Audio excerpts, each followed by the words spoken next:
What if you have a goal, a pivot, a relationship talk? You want to move any of those goals and you don't do it because you talk yourself out of it. Whatever those little tentacles are, any of those tentacles and others that I'm not naming.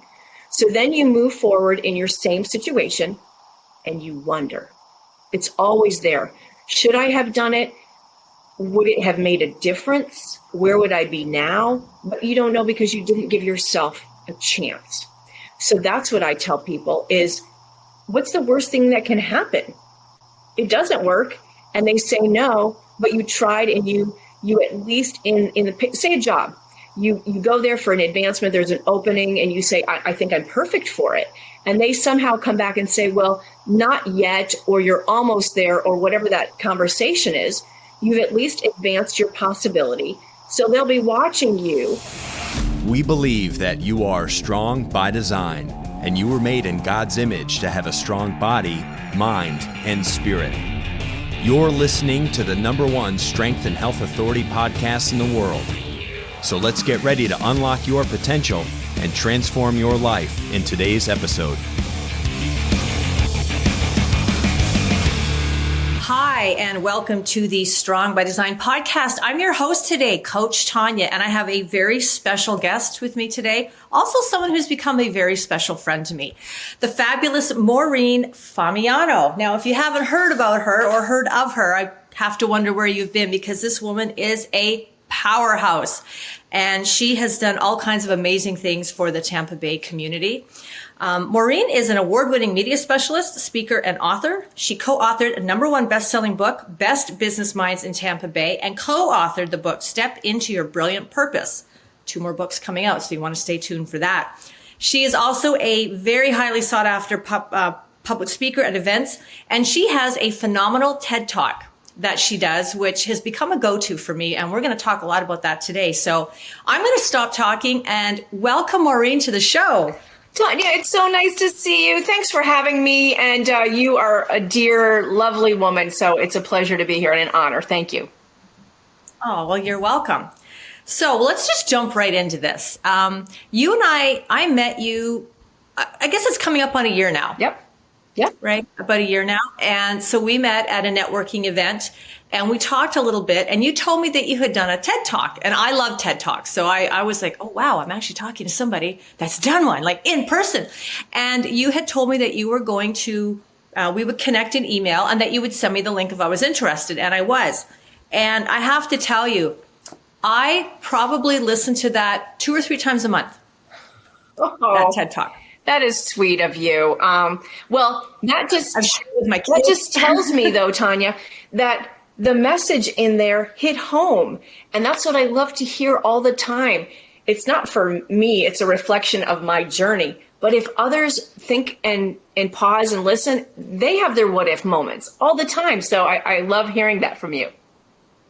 Yeah, well, it really resonated and hit home. I shared it with my kids. I've shared it with friends and family, because to me, it's not that it's, I don't want to say it's not a typical message. It is a very strong message, but the way you deliver it and the way you deliver it allows for this very open forum in terms of what if on so many levels, in so many aspects of our lives. You didn't just zero in on like, well, what if you didn't pursue that career?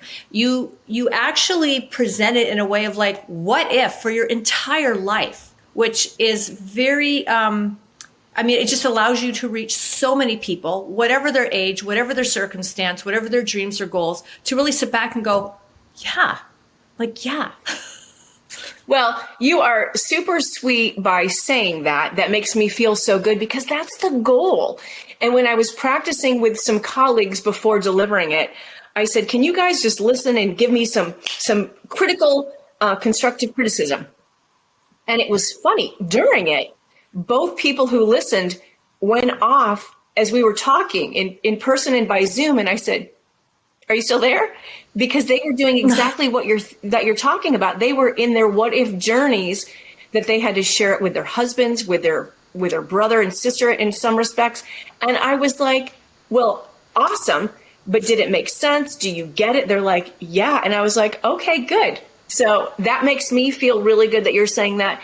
And after I did it, as you're saying, and people will have to listen, but there are different journeys of the what if. And even this past weekend, there were many more examples of what happened. And I had a conversation with a new person that I met over the weekend, and they were thinking about it. So it's just planting the seed of everybody's what if possibilities, because they exist every day. And if people can figure out what their what if is on many levels, that's what I was supposed to do. Love it. I love it. And I mean, yes, mad props for that, because I think you crushed it.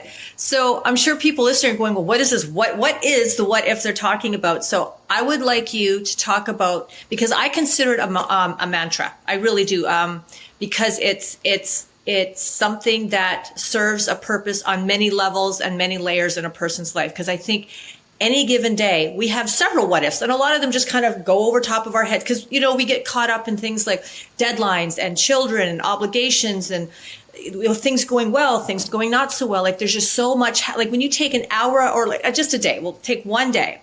There is so much happening in a single day. And a lot of times, myself standing at the back of the room, arm waving, get into autopilot because we are jam-packed. We're doing lots of things. We want to do a lot of things. And there's a lot of what if moments, I think, that kind of fade by. And then there's some that you think, well, I'll get to it later. But it's so ever present every moment of the day. So I want you to talk about what is the what if and what was the driving force behind that for you, that became the premise of your talk. Well, very nice setup, my dear. Thank you for that. So I think what it really came down to, Tonya, is I have a health journey, which we may or may not get into in a bit. But that healthcare journey made me think, if I share my journey and my no taken that answer, like I don't settle really well. I ask for a lot of opinions. No, she doesn't. She's a fighter. I am. And I'm a fighter for other people. And I'm a fighter for myself.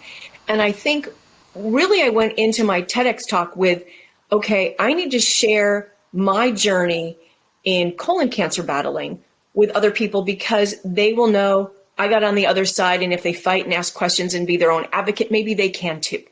So that's really how I started it. But you can't have, there's all 17 minutes long, no cue cards, no notes. Typically you talk.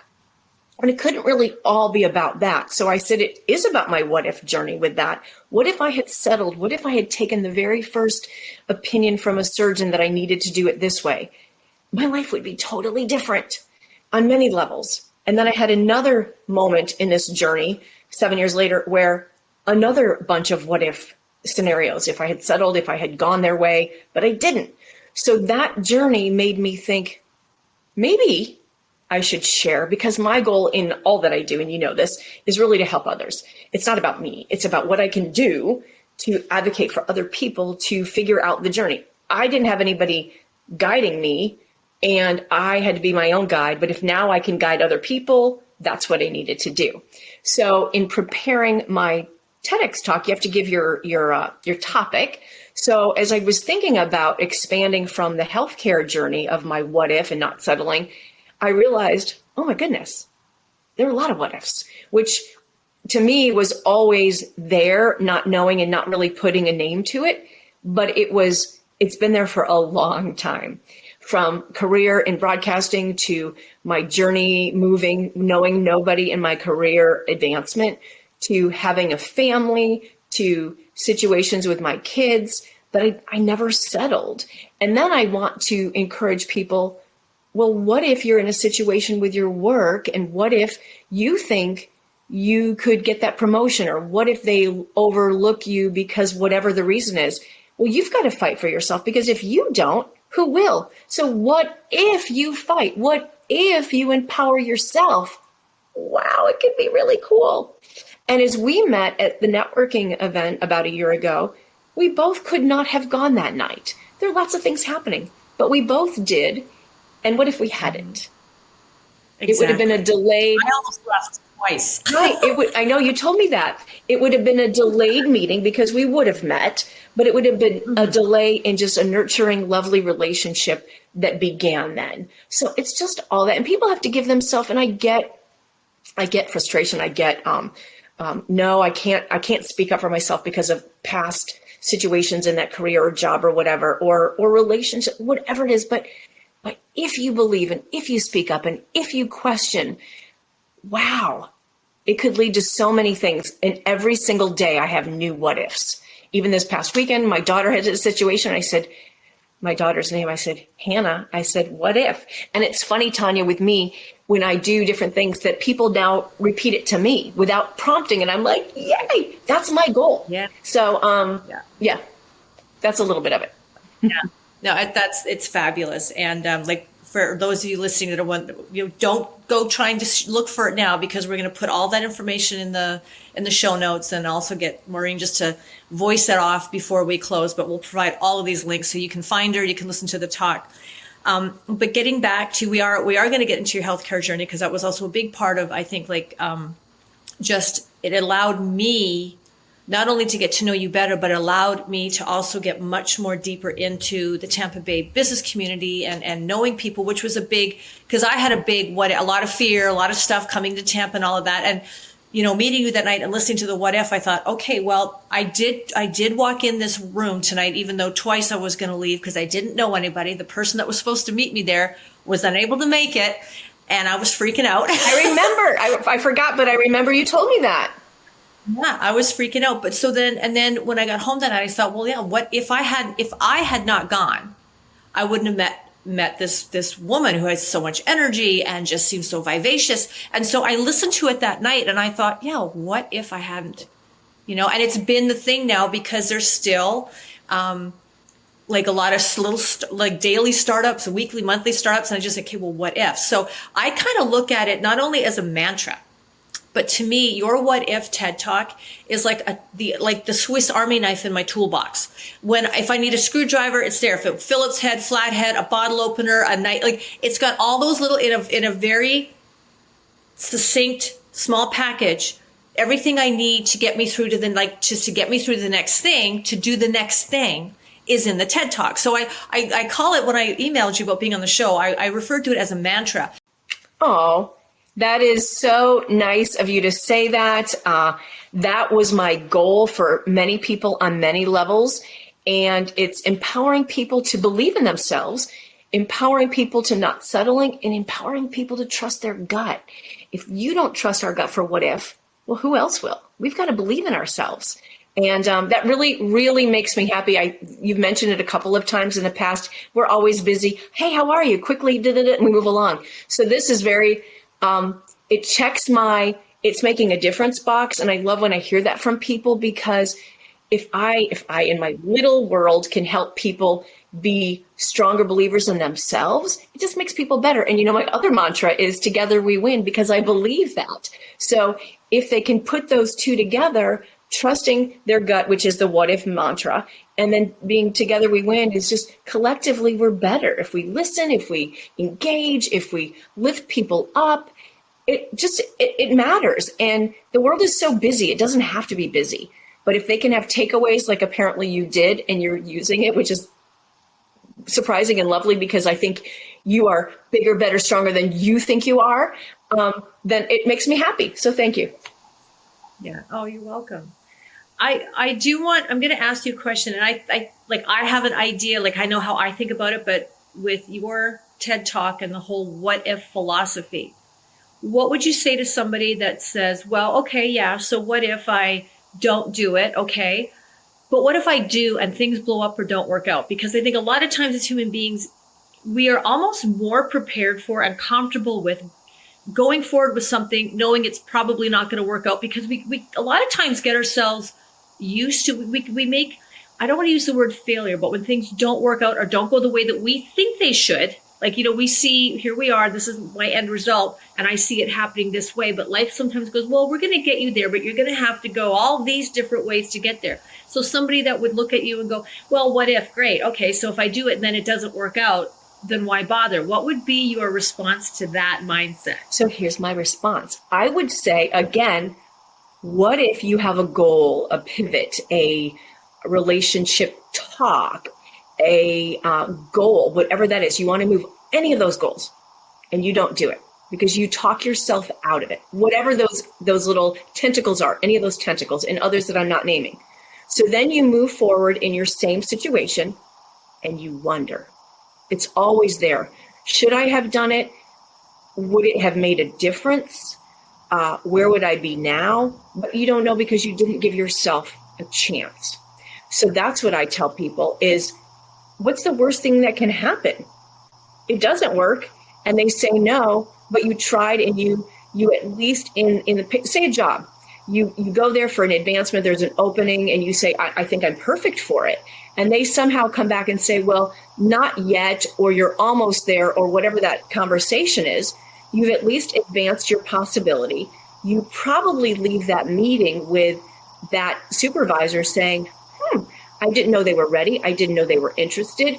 We had somebody else picked out already, but now they're on my radar. So they'll be watching you. And also with that is you can't leave expressively disappointed, right? Because then you're pouty, you're disappointed, you're all of that. So you have to be taking that as okay, I'm going to prove them wrong, right? Because I'm going to come back in 6 months or a year or whatever the situation is. In a relationship conversation, they're always hard. I was having this conversation with somebody recently too, where you have that tough talk. I don't know if I should do it, but if I do it, where could it lead? But it also can open up the dialogue that if you hadn't had that discussion, you don't have that weight off your shoulders that at least I said it. At least I didn't go through settling for whatever the situation was, that I've had that conversation. And maybe it doesn't go anywhere yet, but you've laid the groundwork to come back to it. So that's what I would say to somebody. Yeah, that beautifully said. And I mean, what would you say to this? In that sometimes, like you do, the what if comes up. So you're like, I'm going to do it. I'm going to go for it. And it doesn't work out. But you walk away from it, because this has happened to me where I've said to you multiple times, just showing up. I just force myself to show up, even when I'm scared and nervous and like, oh my gosh. But what if I didn't? So I go. And sometimes if things don't work out, I walk away going, that actually isn't what I wanted, or that actually wasn't, I was looking at this thing and dreaming about this thing and thinking and had all these perceived notions.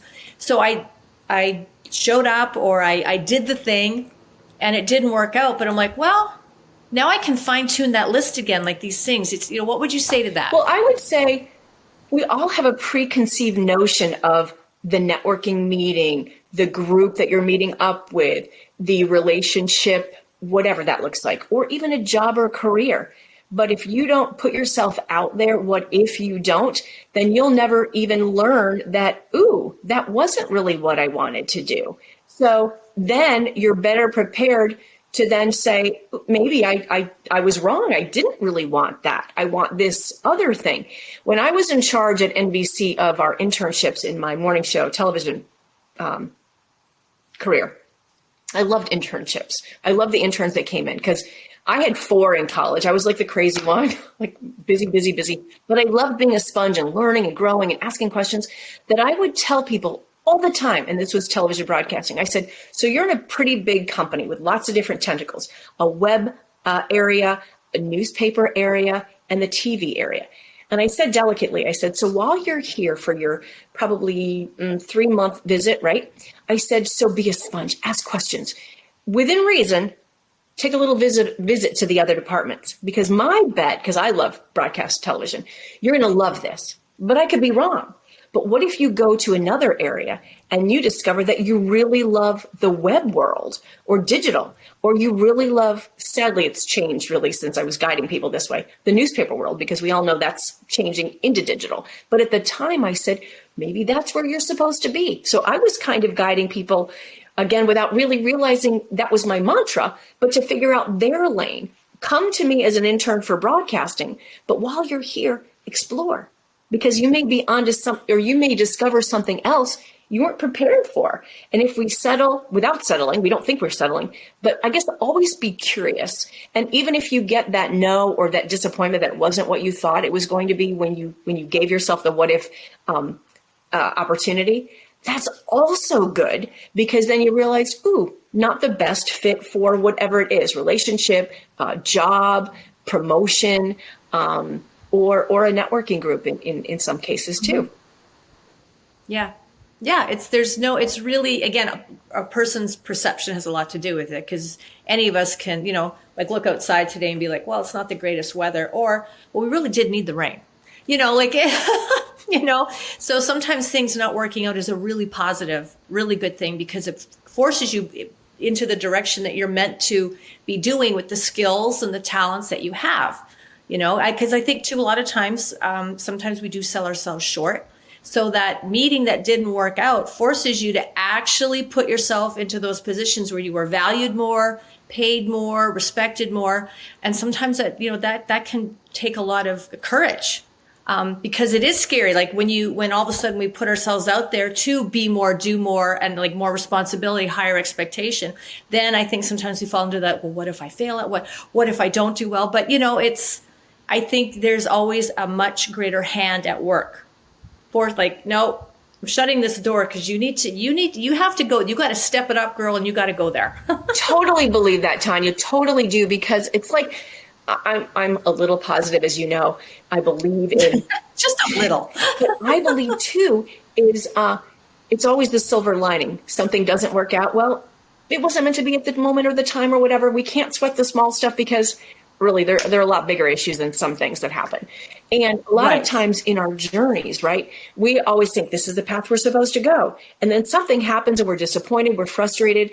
It was not the promotion, it was not the job, it was not the timing.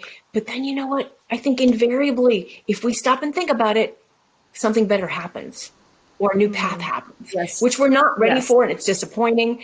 And you're like, why not? Well, the why not happens later when you're like, what if that was supposed to happen? Because now I found my new path. Right. Yeah. Exactly. Yeah. And it's gut check too, Tonya. I tell people all the time, I shared part of the story. It's about healthcare, jobs, career, but it's also when you're like, something's not quite right. So in one of the aspects of the TEDx talk I shared was on the phone with somebody, and the conversation ended abruptly, and that wasn't normal. And I thought, that's not normal. And long story short, I ran down in my neighborhood to this woman's house I was talking to, and in the house, and there was a near drowning. And if I just said 4 kids, busy, that's normal stuff, people, crazy situation, I don't really want to think about what could happen. And at the moment, I just trusted my gut, because I thought that was different. I don't know. So I ran and I saw this little boy who was probably 4 or 5 at the time, blew on the lanai. Nothing. She was panicking, now calling 911. There were 3 other. I was like, oh my goodness, oh my goodness, oh my goodness. So I just went into, I don't know, I don't remember what it is, chest compression, blood. But I had to figure it out because we had no time. So I just trusted and yelled, please help me, Lord, guide me into what I'm exactly supposed to do. And I did it. And after a little bit, he came back. And that was everybody's child in that moment on the lanai. Oh my goodness. And I trusted my gut to say, I could not have reacted the way I did, but something told me I have to do something. And that's what it is too. Or if you haven't talked to somebody in a while, because it's a whatever situation, call them, make sure they're okay. Just there's so many different scenarios but it's the gut check. It works time and time again. It does. It really does. I think there's something to be said about that. I always kind of refer to it as like God whispers. Yep. I call it my God whispers. Yep. It's like something is not, and I can't quiet it. That's when I know it. Like when I can't quiet, because sometimes it's like I get a funny twinge about something, but I'm just being a little anxious, because I can be a little anxious. But there's sometimes when it's like it's just, and it will not quiet in my head, and that's when I know, okay, So I totally agree with the gut check thing. So a little bit for our listeners here. This past year, Maureen was nominated for Vision of the. You were nominated as Visionary of the Year for Tampa Bay, and this allowed me to get a lot more time in with working together with you and all of this to get a campaign going, because all of us on your team were like, well, she definitely deserves this. So what do we need to do? And this was for the Leukemia and Lymphoma Society of North Florida, and you did win the Mission Pillar Award for all your advocacy.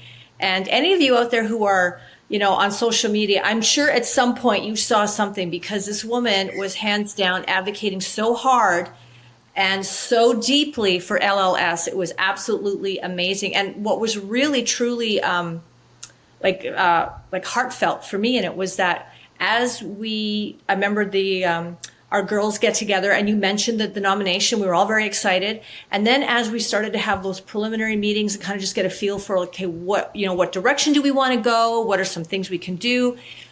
The number of us in the group that had been touched in some way, I know, whether it was like family, friends, or something, it was like, I get goosebumps now when I still talk about it. So it was kind of like, you got this nomination, you brought it up, a bunch of us really wanted to help. And as we got talking, it was like, wow, we've all had a very close experience with this. You're absolutely right. And it was uncanny, right? It's like conversations that you don't normally have because it's not the same time. It's long ago, whatever the situation is. But as we went around, the lovely people, including you, Rockstar, helping me, had sadly people that were impacted in their lives because of this, which to me, as you're talking about a God whisper, to me, it was a God wink.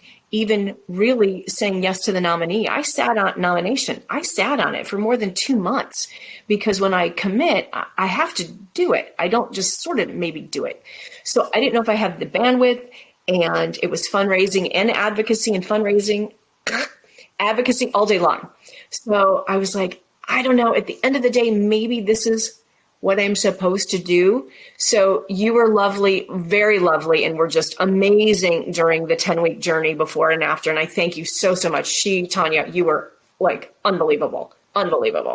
And at the end of the day, with what I was doing in the videos, and I know you knew they were heartfelt, as did many, many other people, the fact that at the end of the day, people would donate because of what I was saying. And again, we don't know what we're going to be impacted by in our lives.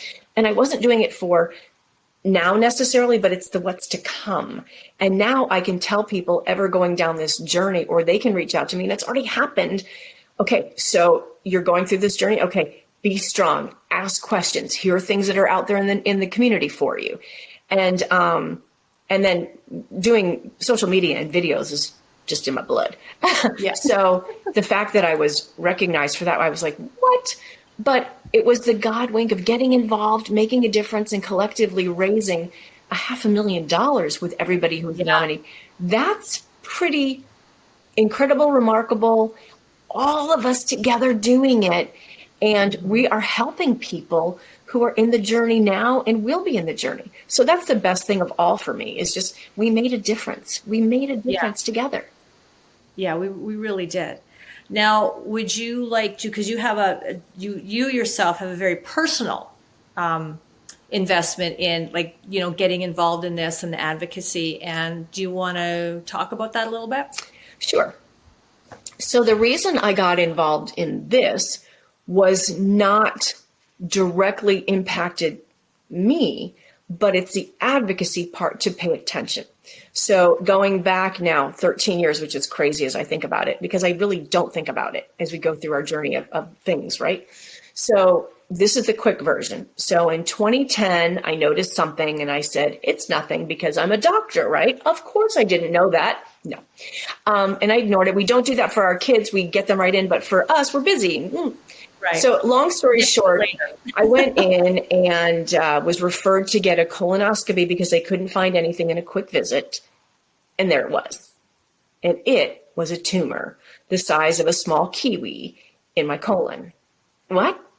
Even when the doctor who had to read what they found came in the room, he sees me sitting on the table there. And he's like looking behind me and asking me a bunch of questions. And I'm like, is there somebody behind me too? I think he honestly was looking for the older person, who it typically would be the diagnosee, but there was no older person in the room. It was me. So finally I had to say, do you need to tell me something? Because I've been a little anxious about what's going on. And he said those dreaded words, well, I'm sorry to say you have cancer. What does that mean? How? So the journey was that forward. And as the crazy advocate that I was, even waking up from my colonoscopy, and they gave me too much propofol at the time, that I kept asking my mother, taking me to get the colonoscopy, I couldn't come out of it quick. So I kept asking her, did they find anything? And I didn't remember. Did they find anything? So by the fourth time I was now coming out of it, and I could remember that I asked her and it was not good news, I was on the phone because they sent us home with some surgeon recommendations that same day to get an appointment. That's how quickly Maureen works. I'm the crazy one. But it was important to me to figure out what we were dealing with. And it ended up being not great. I waited too long. So that's why I'm a big advocate. I'm not going to get emotional, but that's why I'm a big advocate for being aware of your signs. You know your body more than anybody else.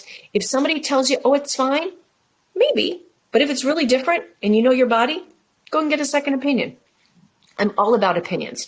The first time I had 3 opinions, and I was pivoting in my world of broadcasting that I was going to have to do chemo first. It ended up not being chemo, and I went surgery first, only to have that be exciting with your abdomen cut and prodded and moved around and yay. Going back after my 6-week mark, because they had to resect my colon, I wasn't done. It had spread to the lymph nodes. So I thought I was being tested and I was done and that was good, but I wasn't done. So navigating this unknown, it ended up being, okay, I want the most aggressive treatment plan because I had young kids at the time and, I had a lot more to do. So we ended up going with chemo and radiation for the next year total. I think 12 rounds of chemo, radiation in the middle. It was exciting, but I got through it. I worked through this as much as I could, but I did it. And it was a journey and lots of lessons from it. I was not happy and I was sad and I cried in the beginning, but not very long because what was that going to do? I just had to fight and I had to fight hard. And then I wasn't done even after I got through it. And interesting with the chemo too, it was a 48-hour drip. So I'd go in for my chemo 4 hours and then I would go home for 48 hours with it attached. And no one would really know, although I was losing weight and it became obvious that something else was happening.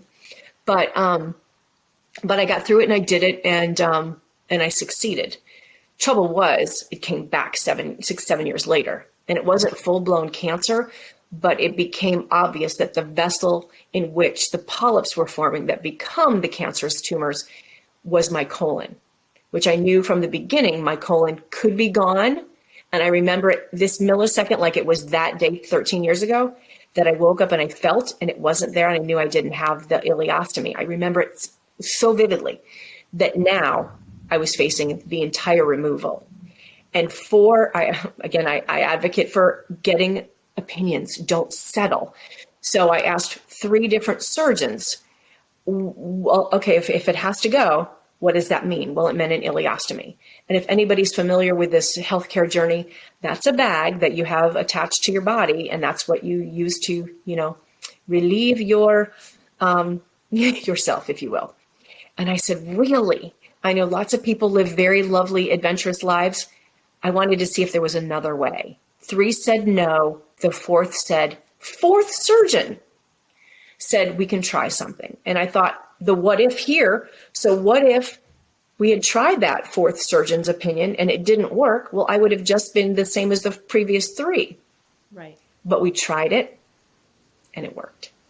Mm-hmm. So now I'm going on, I guess, 6 years after my colon removal.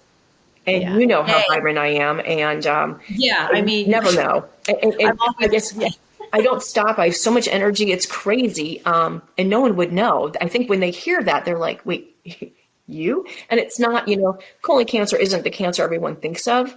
So that's important to me, is being an advocate for whatever cancer you have or whatever journey. So I think I'm still here, stage 3, mind you, stage 3 colorectal cancer. There's only stage 4. And if anybody was a Black Panther fan with Chadwick Boseman, amazing actor and just such a stunning performance, when he passed away, going on 3 years ago now, I believe, when it was shocking and sudden, I remember on the radio the morning it happened, he passed away, stage 3 colon cancer. And I was like, that's what I had, but I'm still here. Why am I still here? I'm here for some reason.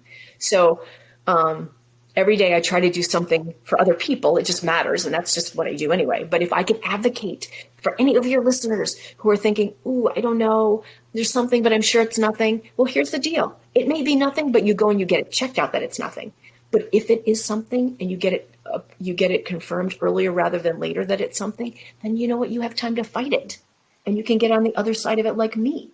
So fight for yourself, believe in yourself. Do not settle for what you're told at first, because that may not be your best solution. And I didn't settle. 3 times first opinion, three opinions, and 4 times a second opinion. Thank goodness. Thank goodness you didn't. And when I listen to that, I think of just like friends and family, people that have like not been feeling well or something, and like scared to go. And I've often thought, well, I understand that. I understand the fear, because you don't want to hear bad news. You might hear good news, but in the event that you hear bad news, I always look at it as like, that's a very powerful moment for me, because now I know something. So now I can start making some decisions, and not knowing, you're just kind of left on this hamster wheel of, well, I don't really want to go. I don't really want to find out. So I'm just going to keep going through the motions of my day, and you might be fine, or you might not be. And then come to find out that this could have been preventable, or there were, options. So I would I challenge the listeners, anybody that's sitting there, whether it's a career thing or a relationship thing or a health thing, just change that conversation in your head from, well, that fear-based, I don't want to, it's uncomfortable. I'm scared of what I might hear. How about being empowered by what you hear? So now you can make decisions that are good for you. Because that can only end up in a better outcome than just not knowing and leaving it up to whatever.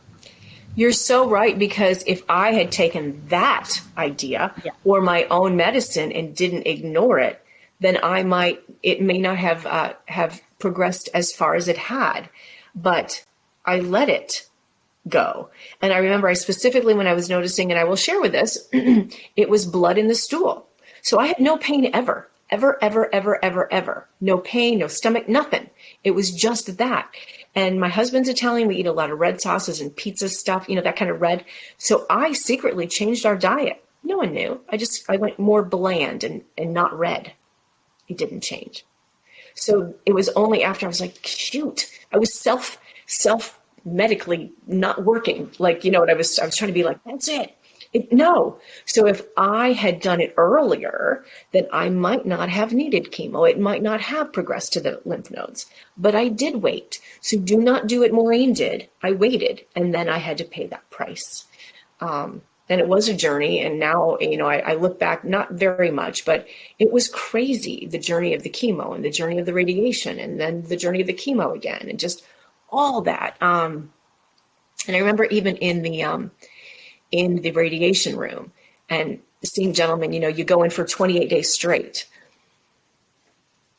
It was an older man named Henry, an African-American, lovely gentleman. I remember him so warmly, that he was having a bad day. I can tell. And I was day 5, maybe 6. He was probably day 26, 7, 8. So it adds up collectively over time. You're good at first. And then for me, it was very, very, very fatiguey. Like I'm never tired. Yeah, I was tired. I made up for all my years of not being tired. That he was having a bad day. And I said, oh, I'm sorry. I just had a lower whatever. We had a brief conversation. And then he was kind of like looking down. And I said, my name's Maureen. What's your name? And he said, Henry. I said, Henry. I said, I hope you're doing okay today. He's like, I'm having a tough time. And I said, we're all in this together. I said, you go in. I always called it zapping. So I went in to get my zapping. And I said, I hope this ends quickly for you, because he was on his end of his road. And he said, thanks. And I said, I'm in the beginning. But I said, you know what? We're both going to get through this. I know that. And I said, I hope you have a better day, and I hope you go home and rest. And he said, well, thank you. We gave each other a quick hug. And it was just, we have to lift each other up in this crazy journey of that. I didn't want to be there. He didn't want to be there, but we were there. So we have to make the best of it. And the best reactions I could be is I was an advocate when I was working at NBC at the time, that I would ask everybody, have you got your colonoscopy? Have you got your colonoscopy? They would hear it all the time. They're like, it was like, are you going to get a smoothie? Are you going to get a smoothie? Yeah. That when people would reach out to me later that week, year, whatever. And even now they randomly reach out with a prep on a picture, and they say, I did it because of you. Wow. I'm like, that's all I wanted, because now you know. Yeah. And that's huge. That's huge. And thank God that you have had the connections that you have, you've had just, I'm at a loss for words, the career that you've had. and the platforms that you've had access to. Thank goodness, because that has allowed your message to carry so much farther. Like, I believe that I agree with you. We're all in this together. It's our human responsibility to care for one another and lift one another up. So even if, you're just the next door neighbor that, makes the muffins to welcome the new people to the block kind of thing, your voice carries a message, and you never know where it lands, how well it's planted. So thankfully, with your background, you have had the capacity and the ability to reach many, many people. And I would, as another challenge to the listeners at home, you might not have that same kind of access. You might not belong to networking groups, but you have people in your life. You have people in your life, in your family, in your community, at your job, at your church.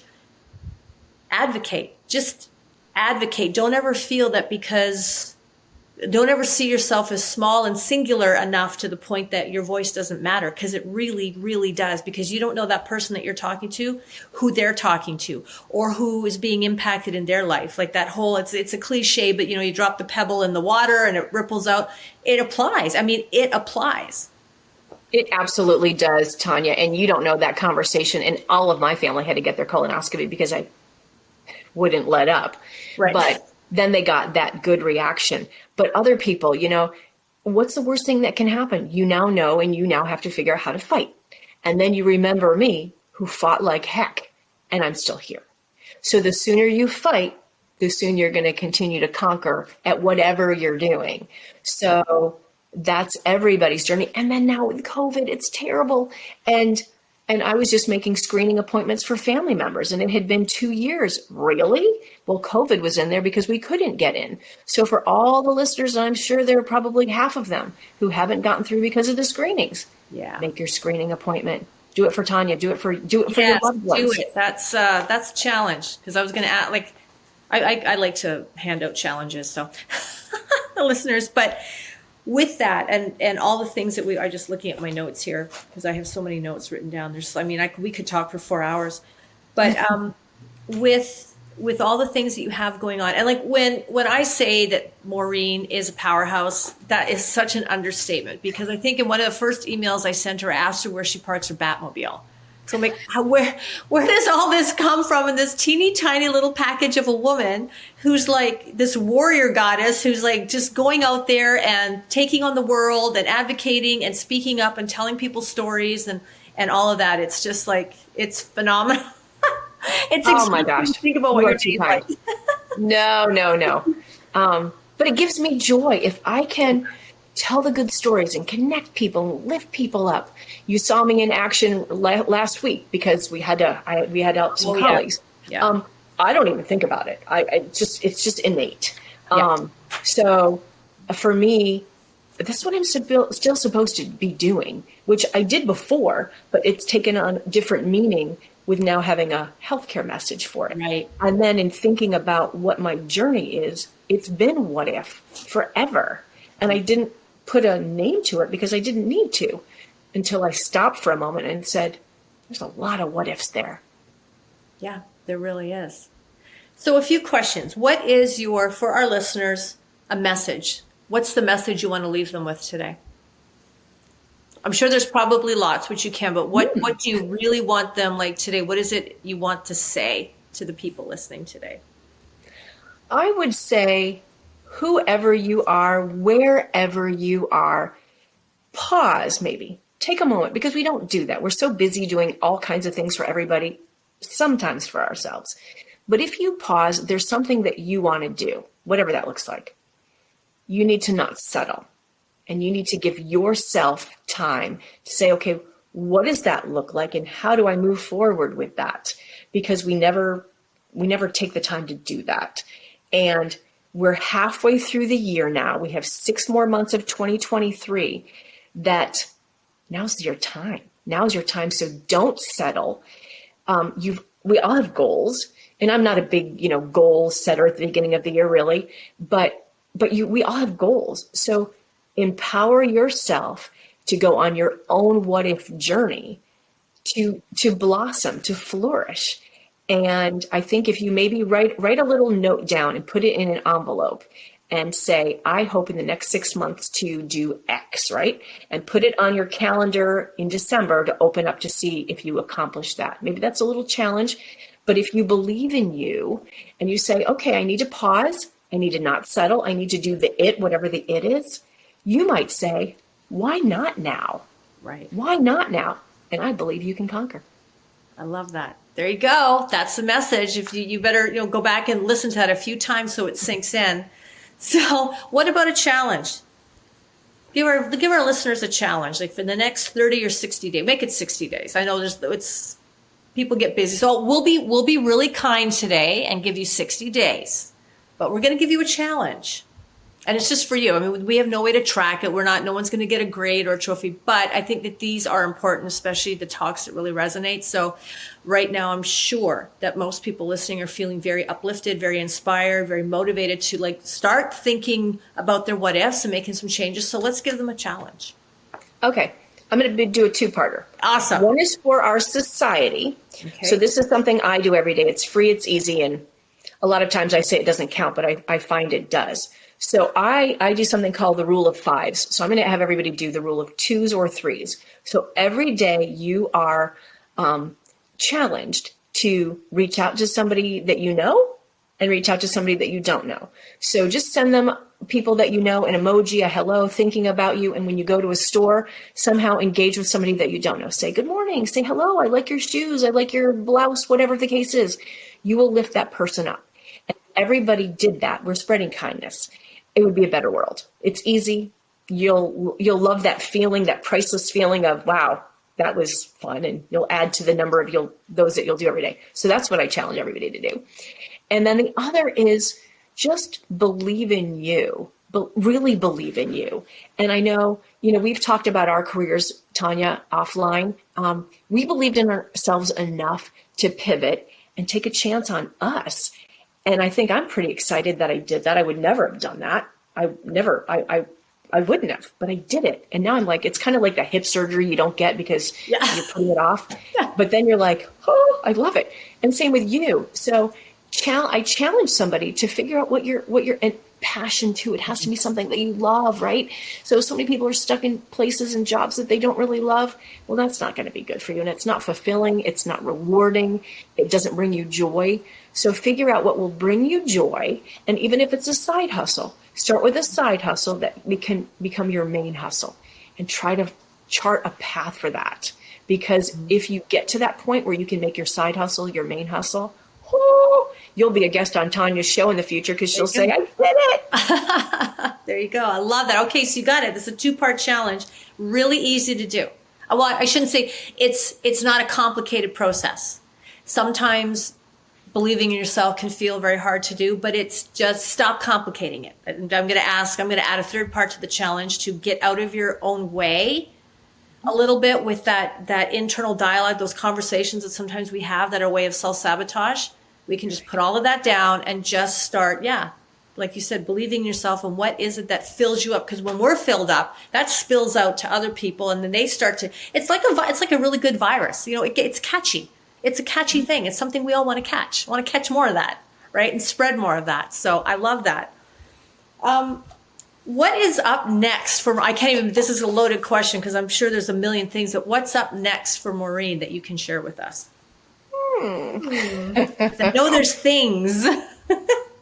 Well, it's like the more you do, the more you're not really looking for that comes your way. So you mentioned 2 anthologies that I've been a part of. I have 2 more coming up, one later this month and then one later in the year, which I was just invited to be a part of. One is business centric and the other is about I'm writing a foreword in the book on my what if journey to encourage other people to think, what is it? What is my what if? And just plant that seed because I think it can be powerful. And I want to encourage other people to find that what if possibility. So I'm excited. I'm honored. And just that's part of it. Then I'm talking to some pretty interesting global and local companies about helping them with their messaging.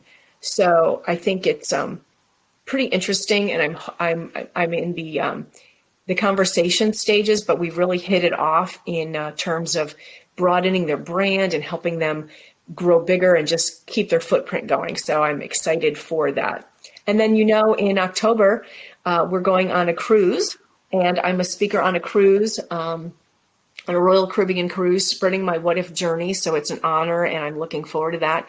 It's just planting that seed and giving people the props to believe in themselves, because they can make such a difference and flourish. Yeah. So that's what I'm going to be doing. Yay. Exciting stuff. I can't wait I can't wait for that cruise in October, because it's going to be phenomenal with the speakers and just all the networking that's going to happen. It's going to be wonderful. Yes. But excited to see all this other stuff that you're doing. So now, for everybody listening, I mean, I'm lucky. I know where to find you. I can actually text Maureen and be like, how's your day going? So I feel very honored and privileged to have that kind of connection with her.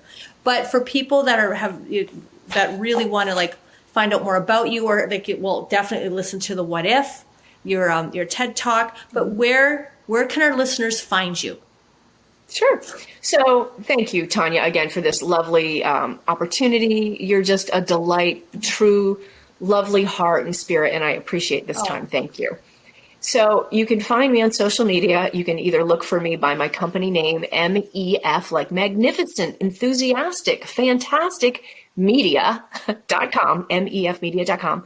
My name, Maureen Famiano, on LinkedIn, on Instagram, on Facebook. I don't do Twitter. You have to pick your battles, and that's really where I do a lot of it. And I also have my website, mefmedia.com.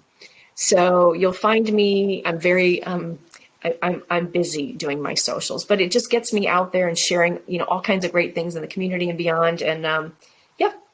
And you can put my number in the thing. I don't know if you do that. That's I don't know if people do that or not, but that's out there. Sure. Okay. And your TED Talk, where's the quickest, easiest? That's easy. What you do is you go to TED Talks and you put in my name, and then it'll just pop up. Perfect. And I can also supply you with a link if you add that to the end of the shows. You send a link. We'll add the direct link for people, because they'll just want to click it and listen. Mm-hmm. And I cannot encourage all of you listening enough to not only listen to it, but share it with family and friends, because it's a message for everybody of any age, no matter what. No matter what. They don't have to be a big career person. They don't have to be somebody that's necessarily ill. It is a phenomenal message that resonates with anybody and everybody. And I encourage you all to listen to it and then share it. Really, I do. Thank you for that, Tonya. I really appreciate your reflection, because we haven't really talked about that. So that makes me feel happy that you found some nice things out of it. So much. So, Maureen, it has been an absolute pleasure to have you on the show. I do want to have you back. I want to have you back. We're going to wait out the next few months, because after hearing some of the things you're involved in, I've made some notes. I'm like, yeah, we got to get her back on and talk about that, because you're always up to really cool, interesting things. And it's such a pleasure to have you share them, because of your energy and your vivaciousness and just your zest, your chutzpah and your zest for life. I love it. So we'll definitely have you back. But thank you so much. I know how busy you are, and just taking the time out to speak with me today and be on our show really just means so much to me. So thank you so, so much. Thank you so much. And keep up the great forum and this great program. I mean, you're making such a difference in all these different facets of the people that you have on as a guest. So keep up the great work. Really, really interesting and fascinating. Thanks. Good job. We'll do that. And thank you for joining us today. Hope you enjoyed my conversation with Maureen Famiano. And again, please check out that TED Talk. I mean, check her out on all of her platforms, but really, take a moment today and sit and listen to that, because you will be it'll put you in a place to pause and really do some thinking about yourself and your life, and it's phenomenal. I'm Coach Tonya. Please make sure you leave us a 4-star review, and don't forget to share us with friends and family. Have a wonderful day. Be safe out there, folks, and we will talk again soon. Thank you so much for listening to the Strong by Design podcast. If you found value in today's episode, please subscribe so that more people can find out about our show. Plus, you don't want to miss any future episodes with the amazing guests and topics we have lined up for you.